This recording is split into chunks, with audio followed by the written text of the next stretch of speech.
गीता संपूर्ण ग्रंथों का नवनीत है, एसेंस है, तत्व है, सार है, माखन है।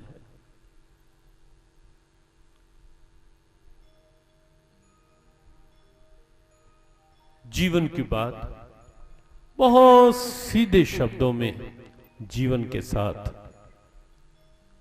यही है गीता। जीवन की बात जीवन के साथ, जीवन के लिए, केवल अतीत की बात नहीं।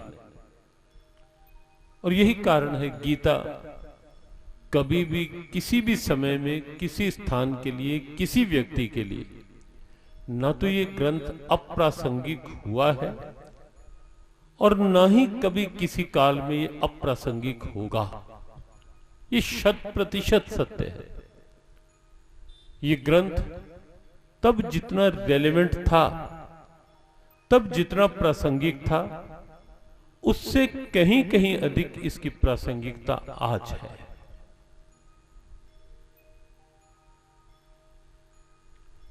पूर्व में भी शायद एक बात कही होगी। मॉरिशस में 2 वर्ष पूर्व एक सत्संग आयोजन था। सत्संग से पूर्व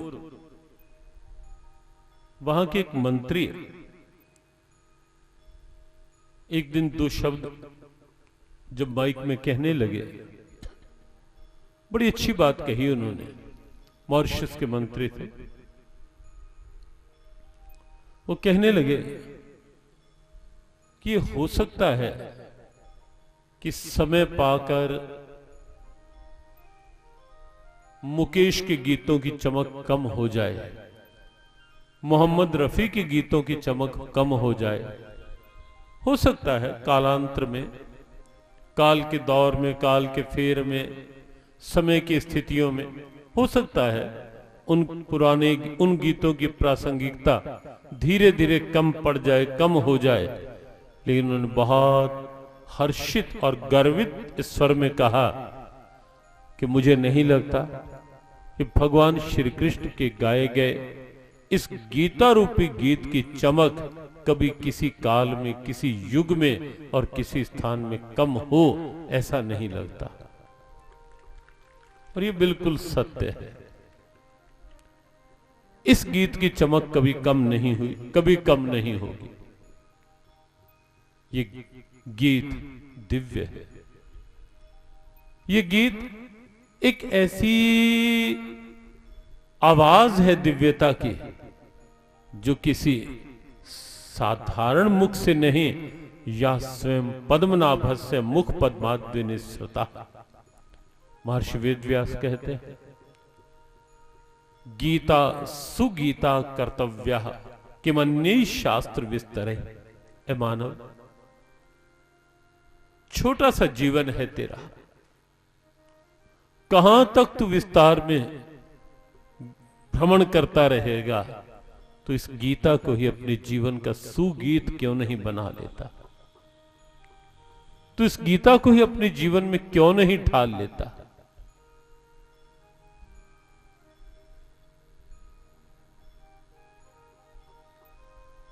तर्क दिया आगे, पूछा क्यों? कहा इसलिए कि या स्वयं पद्मनाभस्य मुख पद्माद्रि निःसृता, क्योंकि ये गीत, ये वाणी ऐसी है जो साक्षात पद्मनाभ भगवान के मुख पद्म से निकली हुई है।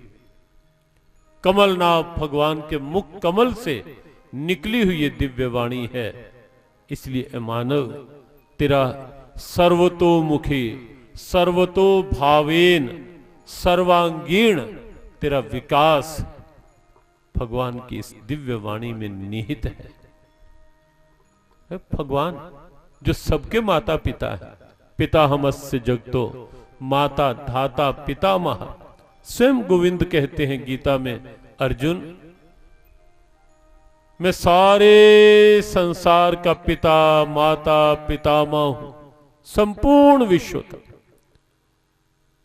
कोई अंतर नहीं, जाति का, वर्ण का, वर्ग का, किसी प्रकार का कोई अंतर नहीं, बिल्कुल ध्यान अपना इधर है।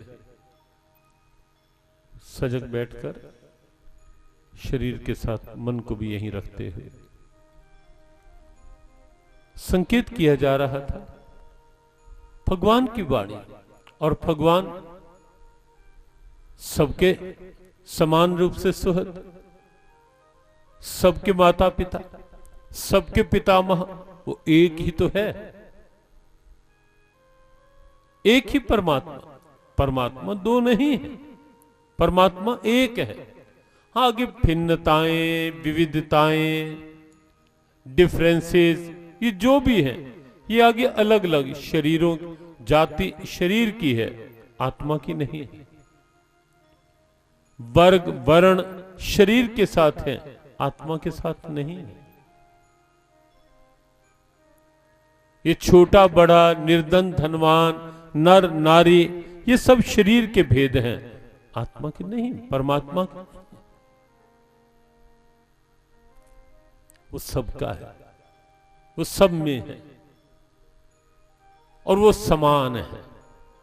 ऐसा भी नहीं है कि वो किसी धनवान में बहुत अधिक है और किसी निर्धन में बहुत कम, ऐसा नहीं, बिल्कुल भी नहीं है।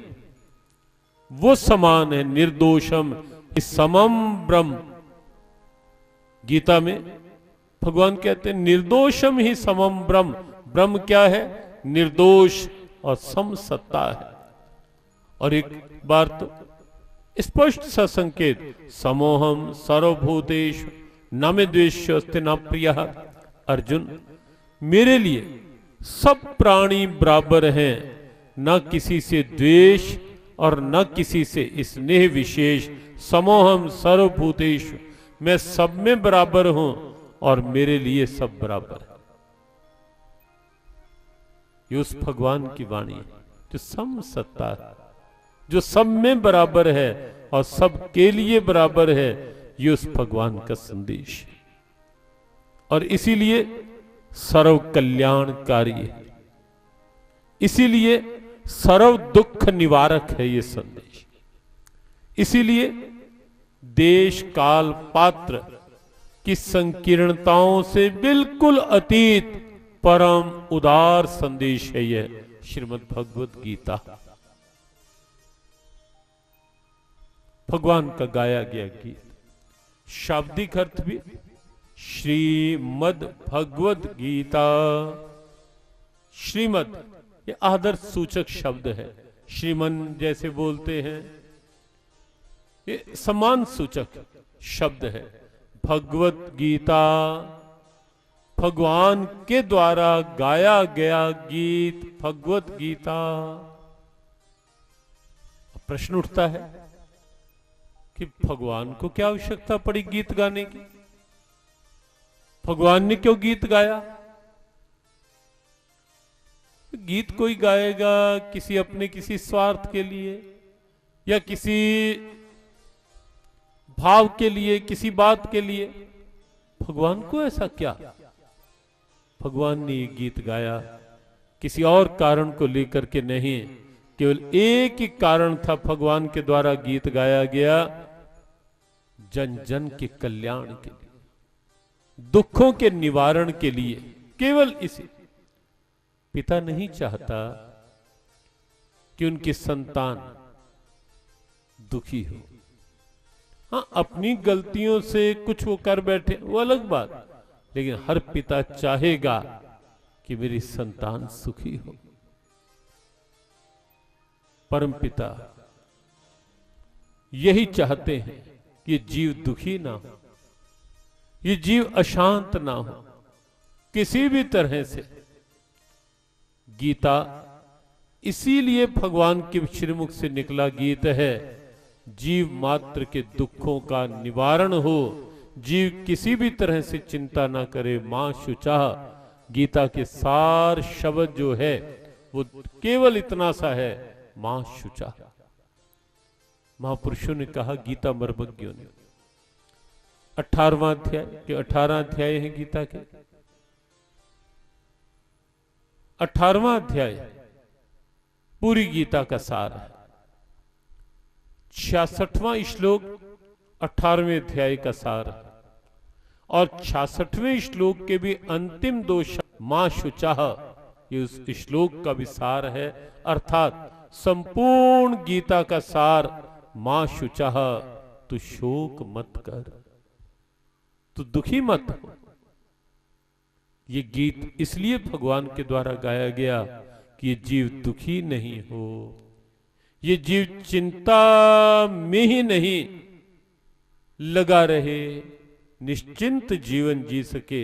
गीता निश्चिंत जीवन की प्रेरणा है और इसीलिए यह गीत महाभारत की युद्ध भूमि में गाया गया, रास मंडप में नहीं गाया गया। श्रीधाम वृंदावन की उन रसीली सुरीली भावनाओं में या व्रज की उन कुंजों में नहीं गाया गया।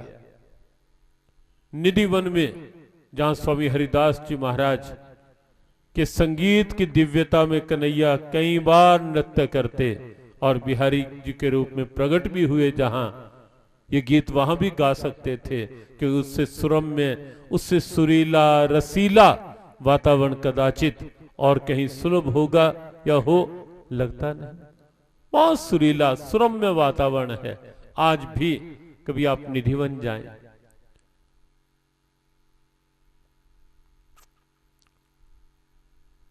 और वहां स्वामी हरिदास जी महाराज के समाधि स्थल में कुछ क्षण मौन बैठे, शांत, और देखें कि आज भी उस वातावरण में कुछ है या नहीं। भाव खुला रखकर, और सुरीला भाव है, ये वहां नहीं ये गीत गाया। गीत गाने के लिए बहुत सुंदर वातावरण था वो, और जहां सदैव उस समय तो जब बिहारी जी का प्रागट्य हुआ, स्वामी हरिदास जी महाराज के तानपुरा संगीत की दिव्य धुनें उसमें से पूरे वातावरण को आप्लावित करती ही थी।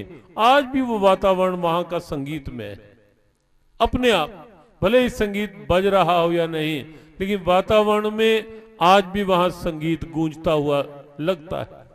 पूरा सरस सुरीला वातावरण, वहां गा सकते थे गीत, लेकिन वहां नहीं गाया।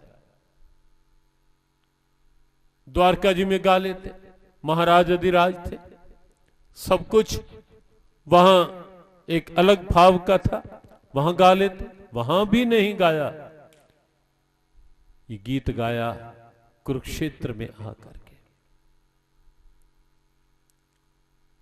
और एक ऐसे वातावरण में दूसरे अध्याय का 10वां श्लोक आप देखें, संजय उवाच का, तमुवाच ऋषिकेशः प्रहसन्य भारत सैन्योरुभयोर्मध्ये विषिदन्तमिदं वचः। संजय कहता है, आप कहेंगे संजय कैसे बोल रहा है, क्यों बोल रहा है? संजय एक ऐसा पात्र है गीता में जिसे दिव्य दृष्टि प्राप्त है महर्षि व्यास की कृपा से, और कुरुक्षेत्र में हो रहा महाभारत युद्ध, संजय हस्तिनापुर, जो यहां से बहुत पास है हस्तिनापुर, हस्तिनापुर में बैठे बैठे संजय एज इट इज यथारूप हूबहू देख रहा है, सुन रहा है, और आगे धृतराष्ट्र को सुना रहा है। आज विज्ञान के बहुत बड़े बड़े दावे हैं, अच्छे हैं, सराहनीय है, वंदनीय, ठीक है।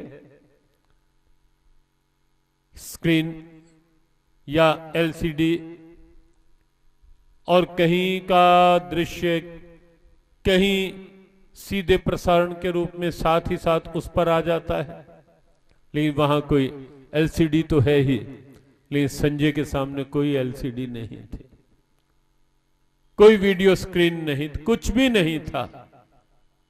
और संजय आंख बंद करता था, फिर आंख खोलता था और कहता था, राजन इस समय मैं ये देख रहा हूं, इस समय वह वहां ऐसा हो रहा है।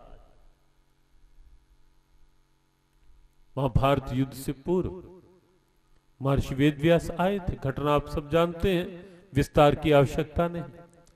महर्षि वेदव्यास आए धृतराष्ट्र के पास, आकर के कहा, राजन दिव्य दृष्टि देने आया हूं,